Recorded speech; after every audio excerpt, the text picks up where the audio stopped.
Em nome do Pai, do Filho e do Espírito Santo. Amém. Louvado seja o nosso Senhor Jesus Cristo, para sempre seja louvado. Salve Maria Imaculada, hoje, dia 9 de janeiro, aí na oitava da Epifania, caminhando para o encerramento do tempo do Natal, essa sexta-feira hoje, dia de penitência, de voltar o nosso coração para a paixão de nosso Senhor. O Evangelho de hoje está em Lucas, no capítulo 5, versículo de 12 a 16. Lucas 5, de 12 a 16. Vamos partilhar com você hoje, queremos refletir sobre a situação, primeiro a condição de oração, e sobre a situação do mal que o pecado faz no mundo, como ele deixa as pessoas, cada um de nós, e como ele também o mal que o pecado provoca no mundo inteiro. Anúncio do Evangelho de nosso Senhor Jesus Cristo, segundo São Lucas. Glória a vós, Senhor. Estando Jesus numa das cidades, apareceu um homem coberto de lepra. Ao ver Jesus, prostrou-se com o rosto em terra e suplicou-lhe: Senhor, se queres, pode purificar-me. Estendendo a mão, Jesus tocou nele e disse: Eu quero, fica purificado. E imediatamente a lepra desapareceu. Jesus ordenou-lhe que não contasse a ninguém, dizendo-lhe: Vai mostrar-te ao sacerdote e apresenta por tua purificação o que Moisés determinou para que lhe sirva de testemunho. Cada vez mais sua fama se espalhava e as multidões acorriam para ouvi-lo e serem curadas das suas enfermidades. Ele, porém, se retirava para lugares desertos e orava: Palavra da salvação, glória a vós, Senhor. Aqui tem um sentido literal, que é o fato que aconteceu. Está escrito a palavra, não é?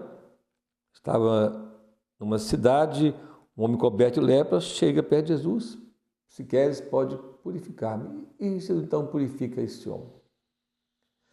Mas quero voltar para você, voltar os olhos para essa palavra na oração desse homem e no mal que esse homem vivia.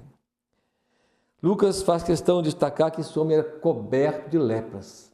Marcos e Mateus, narrando o mesmo evangelho, diz que era um leproso.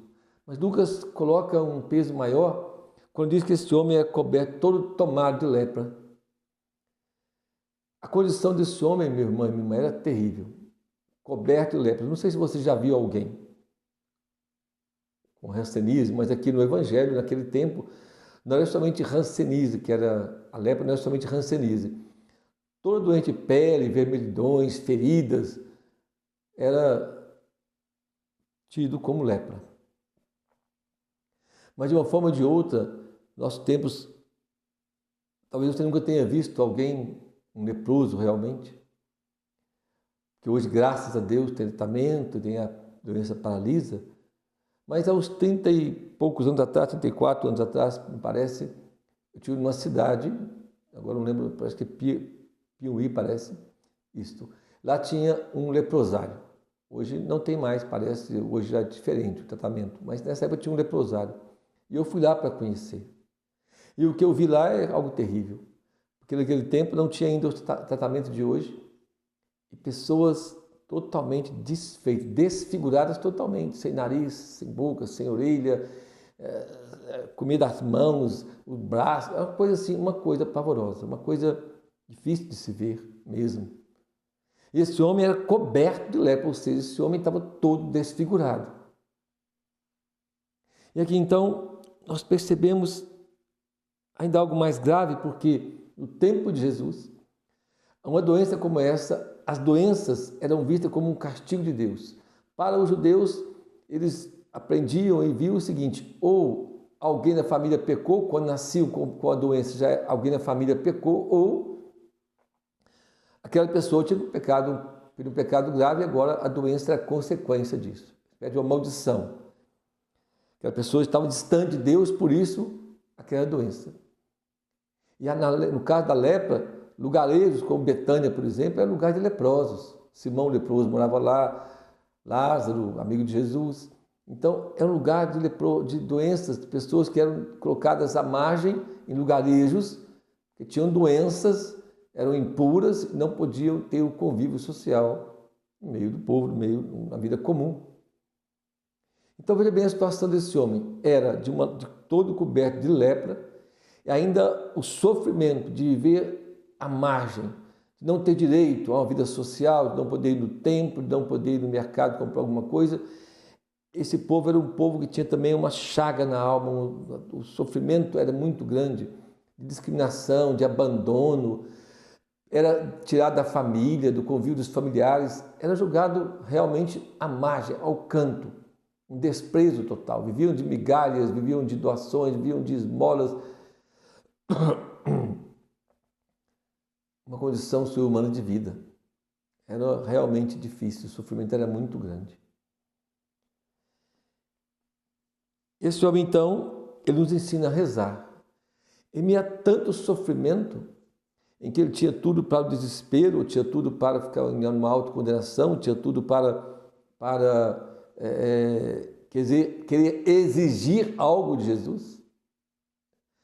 Esse homem que ouviu falar de Jesus, sabia que Jesus era um homem de Deus, que ele ouviu falar, a fama de Jesus se espalhava, que ele curava, que ele tinha misericórdia, que ele era bom, tantas coisas. Esse homem poderia ter exigido algo de Jesus também. Se ele fosse um arrogante, um presunçoso, eu já sofri demais, agora faz isso para mim. Cura-me, dá um jeito. Não. Este homem chega perto de Jesus, nos ensina a rezar. Ele se prostra. Olha, cai com o rosto em terra e suplica misericórdia. E olha o que ele fala para Jesus. Olha a oração dele. Se queres, Senhor, primeiro ele reconhece que Jesus é Senhor. Ou seja, reconhece que ele é nada, que ele é pó da terra. E que tudo aquilo que ele está passando, ele merece. Ele é nada. E que Jesus é Senhor, Kyrios. Se queres. Aqui então ele recorre à vontade livre de Jesus. Ele não se impõe. Ele não diz, Jesus, faz para mim, só tem que fazer, eu preciso disso, preciso daquilo, estou sofrendo muito. Nada disso. Ele se abandona naquele que diz que é Senhor, se queres. Podes curar. Se queres, o Senhor pode, ou seja, a sua vontade e o seu querer pode curar. O seu querer realiza, a sua vontade tem poder de cura. Se queres, pode curar. Esse homem se prostra todo num gesto de humildade, de pobreza, de abandono, do reconhecimento que Jesus é Deus, que ele é o Senhor, porque eles colocam numa posição de adoração, reconhecendo o seu nada, ele se esvazia todo. Ainda o sofrimento todo dele ainda humilha, mas é humilde esse homem. Ele nos ensina então a rezar, a reconhecermos a nossa miséria diante de Deus, a reconhecer que nós não temos nenhum mérito, nós não temos nada que podemos para poder querer de Deus, exigir de Deus alguma coisa. Nós não temos nenhum mérito, algo de bom em nós, nenhum algo de justiça em nós para podermos exigir de Deus algo, ou mesmo pedir a Ele no sentido de colocar na mesma condição, como fomos merecedores de alguma coisa. Mas sim, colocarmos diante dele e reconhecer a nossa miséria, a nossa pequenez, nosso nada, e falar, Senhor, se o Senhor quiser, se quiseres, pode curar, pode salvar, pode entrar na minha casa, pode salvar meu casamento, se quiseres, pode salvar. Ou seja, esta oração agrada ao Senhor tanto que o Senhor tocou nele, eu quero. Veja bem, o gesto e a palavra, eu quero, fica curado. O querer e a palavra de poder, a lepra o deixou. Ele ficou curado imediatamente. Diante do homem sofrido, leproso, doente no seu corpo, na sua alma, mas que mesmo assim reconhece que não merece nada, a não ser a graça. se queres, pode. Aprender a rezar com este homem. Aprender a rezar com este leproso. Reconhecer o nosso nada, que tudo é o Senhor, que se Ele quiser, Ele pode, Ele quer, aí Ele realiza. Mas também num sentido aqui alegórico, sentido espiritual alegórico, um sentido mais profundo da palavra. Lucas coloca sobre todo coberto de lepra, porque Lucas também é homem da misericórdia, que realça muito a misericórdia infinita de Deus. E a lepra aqui simboliza também o pecado. O que o pecado faz na nossa alma? Esse homem é todo coberto de lepra, ou seja, aqui no sentido espiritual, de que o homem todo tomado de pecado, assim, a situação do pecado do homem deixa ser assim, todo coberto, ou seja, privado da graça de Deus, afastado, à margem.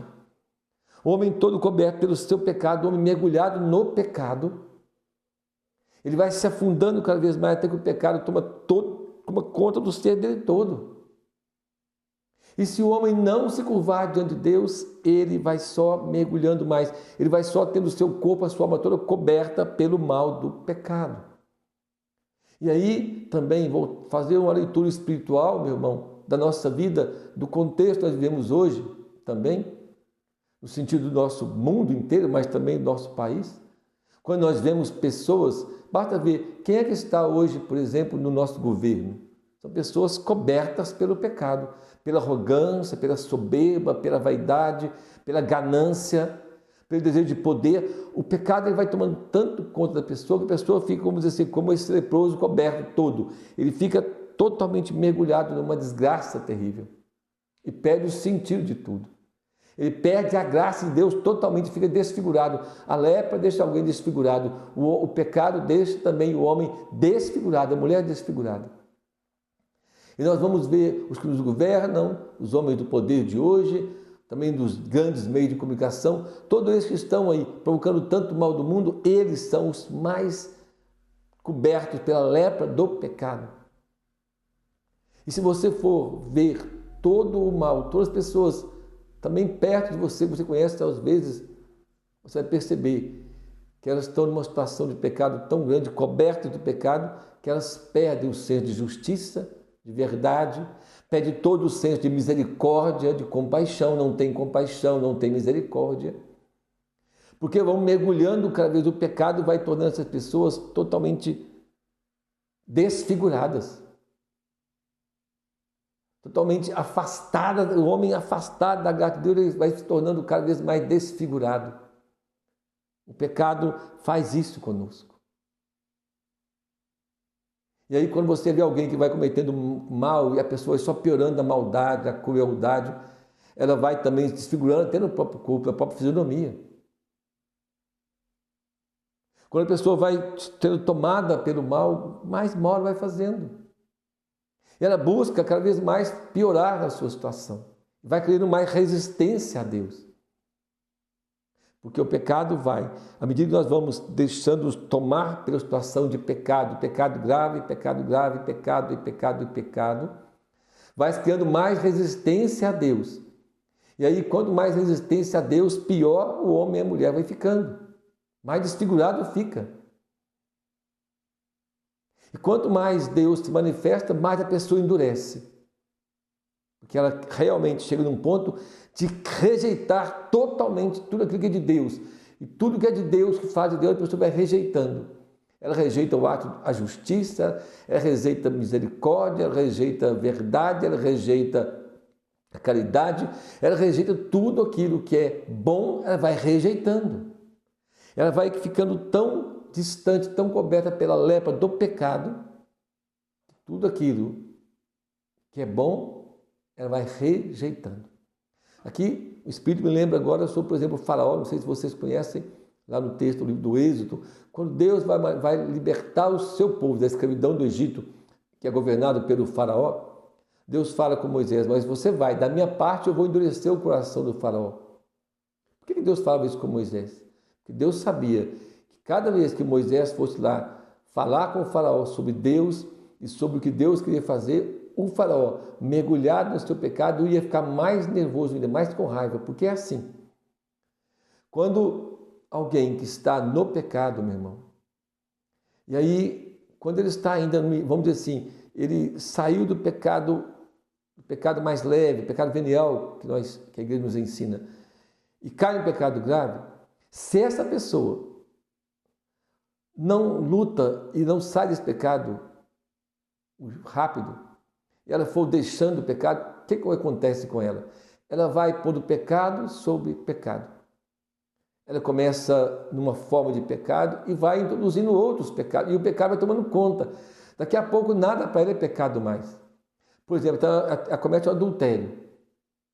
E aí, se ela se arrepende e volta, pronto, rompeu com o pecado. Mas se ele continua no adultério, depois aquilo, seja o homem ou seja a mulher, né, vai vir o amante e ali vai vendo outros problemas, e aí vai mergulhando. Assim o pecado faz conosco. Assim, quero te ajudar a compreender por que você vê hoje, por exemplo, o sistema que está dominando hoje, porque é um sistema que está tomado pelo pecado, pela lepra do pecado. Por isso é violência, é injustiça, é perseguição, é raiva, é ódio, é corrupção, tudo isso. E essas pessoas vão cada vez mais mergulhando nisso, nessa desgraça toda, até que chega o fundo do poço e não tem mais jeito. Porque vai criando resistência. E quanto mais se fala de justiça, por exemplo, mais raiva ficam. Mas isso é no sistema, isso também é no dia a dia, isso também às vezes você pode encontrar na família suas pessoas assim. Que começam com uma feridazinha do pecado e entram no pecado. E depois vão mergulhando tanto no pecado que tudo que você fala de Deus para ela rejeita. Ela não quer mais. E se você, até as manifestações de bondade e justiça irrita aquela pessoa. Por quê? Porque o pecado vai carcomendo, vai tomando conta da alma, vai desfigurando a alma, como a lepra desfigurou a pessoa. Qual o remédio? Se a pessoa, num momento de um toque de Deus, num momento de lucidez, talvez, ela se prostrar diante do Senhor e reconhecer o seu nada, a sua miséria, o seu pecado. Reconhecer Jesus como Senhor, reconhecer que precisa da graça de Deus, reconhecer, caída, se debruçar mesmo por terra, ou seja, deixar cair por terra toda a sua arrogância, orgulho e a soberba que ela tem, de achar que ela está certa, a soberba que ela acha que tudo que ela faz é correto, que até o pecado que ela está vivendo não é pecado, tudo isso é soberba, pura soberba. Enquanto ela não se prostrar, não cair por terra diante da mão de Deus, diante do nosso Senhor, não vai mudar de vida. Mas também serve para mim e para você esse gesto desse homem. Quando nós temos um pecado, nós precisamos ter coragem de também debruçar, de cair por terra diante de Jesus, reconhecer a nossa miséria, pedir perdão. Mas também reconhecer a nossa miséria quando nós estamos na nossa oração, para que o Senhor nos deixe cair no pecado, para que nós possamos rezar, pedir para que o Senhor intervenha em toda a situação da nossa vida. Temos que aprender a rezar com esse leproso, reconhecer o nosso nada, reconhecer nossa pobreza, nossa miséria. Só assim nós somos preservados do pecado grave, quando nós sabemos que dependemos de Deus para tudo. Enquanto o homem e a mulher, enquanto nós não reconhecemos o nosso nada, Jesus não é Senhor da nossa vida. São Paulo diz que não é possível alguém proclamar Jesus como Senhor se não for pela ação do Espírito Santo, né? Só que isso não é simplesmente as pessoas acham, eu falo Jesus é o Senhor. Falar da boca para fora, até o demônio pode falar, para enganar, para seduzir. São Paulo diz nesse texto, quando ele diz que ninguém pode falar que Jesus é o Senhor se não for pelo Espírito Santo, ninguém não pode proclamar com a vida, ninguém pode ter comunhão com o senhorio de Jesus, viver sobre o senhorio de Jesus se não for pelo Espírito Santo. Entende? Não é simplesmente falar, é a vida. Que o Senhor nos dê essa graça hoje, de um coração humilde, despojarmos diante de nós, diante dele, despojar diante dele, reconhecer o nosso nada e reconhecer que Ele é o Senhor. Reconhecer também que todo esse sistema aí vai ruir diante de Jesus, hoje ou mais amanhã. Porque se o demônio foi vencido, a carta de São João hoje nos diz, aqui eu quero terminar, lembrando a primeira carta, a leitura de hoje, que diz: quem vence o mundo, senão aquele que crê que Jesus é o Filho de Deus. Então a vitória que vai vencer o mundo, esse sistema todo que está aí, são os cristãos. Os cristãos, aqueles que professam que Jesus é Deus, é o Filho eterno de Deus e é Deus conosco. Porque esses reconhecem, e esses ao falar e viver, se prostram diante do Senhor. Mas esses vencem o mundo e o sistema. Pode ter certeza disso. Não tenha medo. Saiba que se nós nos abandonarmos em Deus, Ele vai nos dar a vitória, porque Ele é o Senhor. Que o Senhor nos dê a humildade, então, a simplicidade, a pobreza do nosso coração, para sempre vermos sob o seio de Jesus. Que Ele nos abençoe e nos guarde. Em nome do Pai, do Filho e do Espírito Santo. Amém. Louvado seja o nosso Senhor Jesus Cristo, para sempre ser louvado. Salve Maria Imaculada. Meu irmão, mais uma vez eu peço a você, divulgue o vídeo, se inscreva, ajude a evangelizar. Se você está gostando do nosso trabalho, anuncie, ajude, para que o Evangelho chegue a mais pessoas.